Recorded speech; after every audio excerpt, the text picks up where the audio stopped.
जय श्री कृष्णा भाइयों और बहनों, आपके अपने चैनल पूजा अर्चना सरोज गोयल में आप सभी का बहुत बहुत स्वागत है। प्रिय भाइयों और बहनों, आज के इस वीडियो में मैं आपको फाल्गुन मास के कृष्ण पक्ष में आने वाली विजया एकादशी की कथा सुनाऊंगी और साथ ही उस विधि को बताऊंगी जिस विधि से भगवान श्री रामचंद्र जी ने इस व्रत को करके लंका पर विजय प्राप्त की थी। तो चलिए वीडियो शुरू करती हूँ।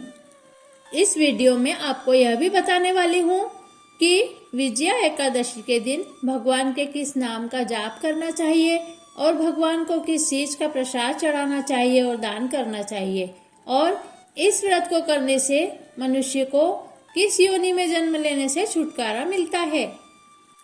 युधिष्ठिर ने कृष्ण जी से पूछा, हे मधुसूदन, फाल्गुन माह के कृष्ण पक्ष की एकादशी का क्या नाम है और इसके करने की क्या विधि है, सो आप कृपा करके मुझे कहिए। श्री कृष्ण जी ने कहा, हे धर्मराज, फाल्गुन माह कृष्ण पक्ष की एकादशी का नाम विजया एकादशी है।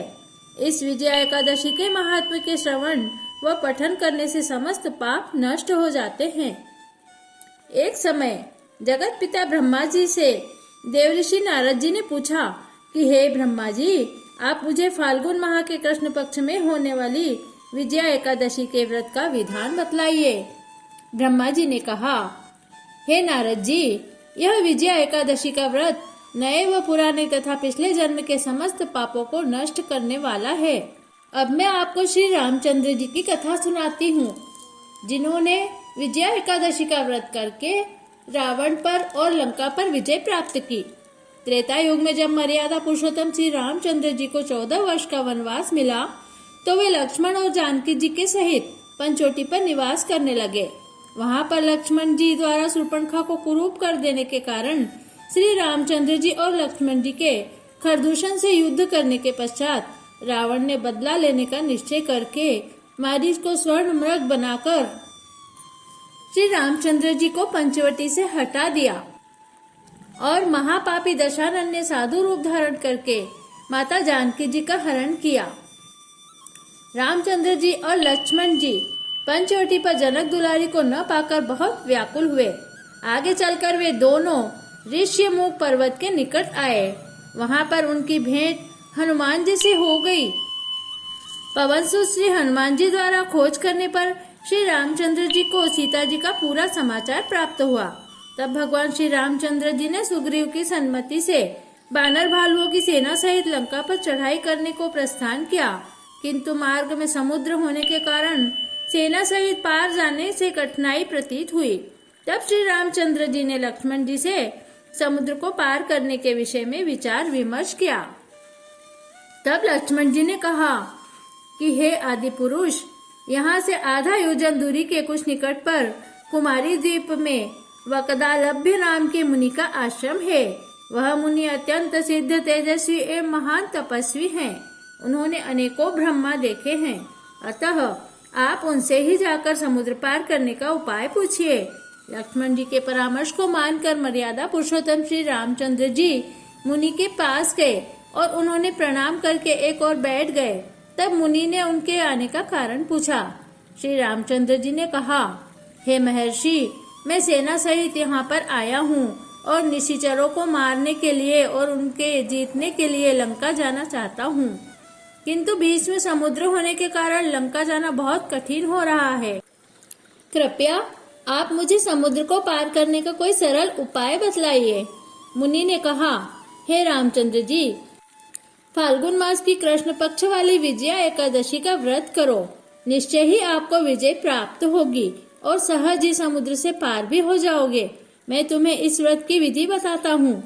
दशमी के दिन स्वर्ण, चांदी, तांबा अथवा मिट्टी की किसी भी वस्तु का एक घड़ा जल से भरकर उसके ऊपर पंच पल्लव रख कर वेदिका पर स्थापित करें। उस घट के नीचे सतनजा यानी 7 प्रकार के अन्न और ऊपर जौ रख कर वहां पर अर्थात घट के ऊपर श्री नारायण भगवान की स्वर्ण प्रतिमा स्थापित करें। एकादशी के दिन स्नानादि नित्य कर्म से निवृत्त होकर धूप, दीप, नैवेद्य, नारियल आदि से भगवान की पूजा करें तथा उस पूरे दिन और आने वाली रात्रि को घट के सन्मुख बैठकर भजन कीर्तन करते रहें। दूसरे दिन अर्थात द्वादशी के दिन नदी या सरोवर पर स्नान करने के पश्चात उस घट को किसी विद्वान ब्राह्मण को दान में दे दें। हे श्री रामचंद्र जी, यदि आप इस व्रत को अपने सेना नायकों सहित करोगे तो निश्चय ही आपको विजय प्राप्त होगी। यह सुनकर श्री रामचंद्र जी ने बताए हुए विधि विधान के अनुसार ही उस विजया एकादशी के व्रत को किया, जिसके प्रभाव से समुद्र पार करके लंका पर चढ़ाई करके रावण को मारकर राक्षसों के ऊपर विजय प्राप्त की। हे राजन, जो मनुष्य इस व्रत को करता है उसे दोनों लोकों, इस लोक तथा परलोक में विजय प्राप्त होती है। इस प्रकार सभी मनुष्यों को इस कथा में बताई गई विधि के अनुसार विजया एकादशी के व्रत को अवश्य करना चाहिए। अब मैं आपको बता रही हूँ कि विजया एकादशी के दिन भगवान को किस चीज का प्रसाद चढ़ाना चाहिए, उस दिन किस चीज का दान करना चाहिए और भगवान के किस नाम का इस दिन जाप करना चाहिए। इस व्रत को करने से मनुष्य को किस योनि से छुटकारा मिलता है।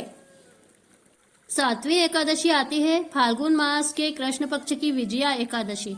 इस दिन भगवान के योगेश्वराय नमः, श्री योगेश्वराय नमः का जाप करना चाहिए। इस दिन दूध और दूध से बनी हुई मिठाइयों का दान करना चाहिए और भगवान का दुग्धा अभिषेक करना चाहिए और दूध से बनी हुई मिठाइयों का ही प्रसाद चढ़ाना चाहिए।